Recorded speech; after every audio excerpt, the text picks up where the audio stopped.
Graduation day at Brandeis University. It was a day brimming with hope, anticipation, and the bittersweet pangs of parting ways.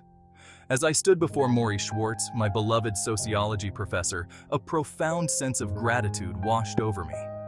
He had been more than just a teacher. He was a mentor, a confidant, a beacon of wisdom in the often confusing labyrinth of life.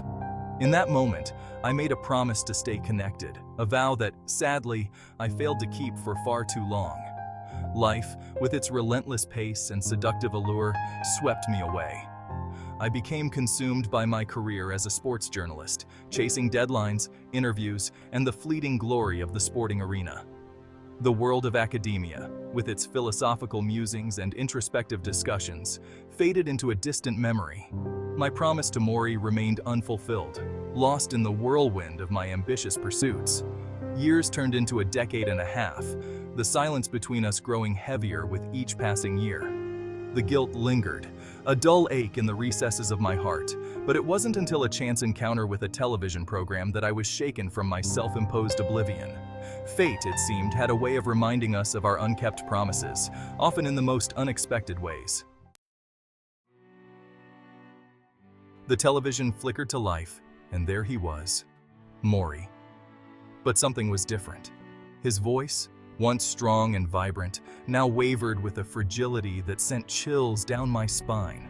His body, once full of life and animated gestures, was now confined to a wheelchair, ravaged by the unforgiving grip of amyotrophic lateral sclerosis, or ALS.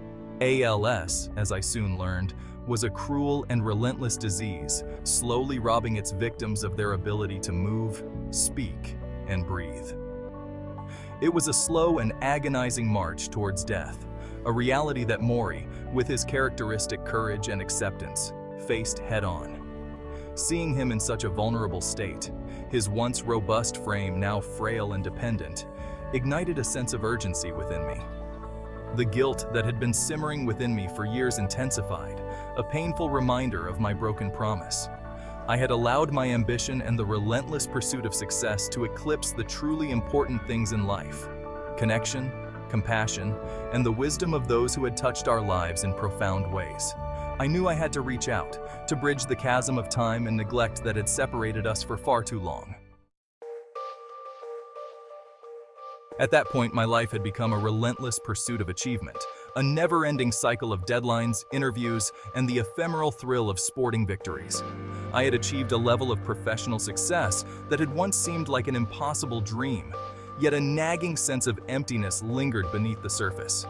The accolades and recognition, the material possessions that I had accumulated, felt hollow and unsatisfying. I had bought into the societal narrative of success, the pursuit of wealth, status, and recognition, but it had left me feeling empty and unfulfilled. Seeing Morrie, facing his mortality with such grace and dignity, forced me to confront the superficiality of my own pursuits. Here was a man who had every right to be consumed by anger and despair, yet he chose to embrace life with an openness and acceptance that was both humbling and inspiring. In that moment, I realized that I had been chasing shadows, pursuing external validation at the expense of my own happiness and well-being. I had allowed myself to become disconnected from the things that truly mattered: love, connection, and the pursuit of a life filled with purpose and meaning. I knew I needed to make a change, to shift my focus from the pursuit of material success to the cultivation of a life rich in meaning and connection. Our Tuesdays together became a sanctuary, a respite from the frenetic pace of my life and the relentless onslaught of bad news that seemed to permeate the world.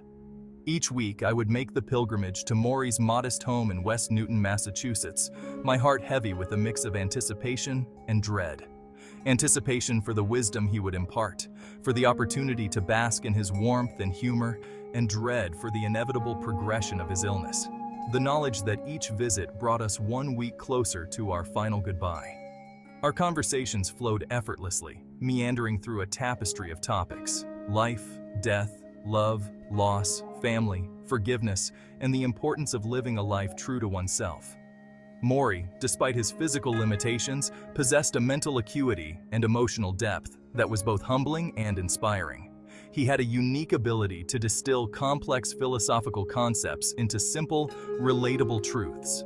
Truths that resonated deeply within me, challenging my preconceived notions and prompting me to re-examine my own life choices. Each Tuesday, I would arrive at his home, my arms laden with food from the deli, a small gesture of comfort and normalcy in the face of his extraordinary circumstances. We would settle into our routine, Morrie nestled in his wheelchair, a blanket draped over his withered legs, his eyes twinkling with a mix of mischief and wisdom. And so, our Tuesdays together became a sacred ritual, a testament to the enduring power of human connection and the transformative nature of love and forgiveness.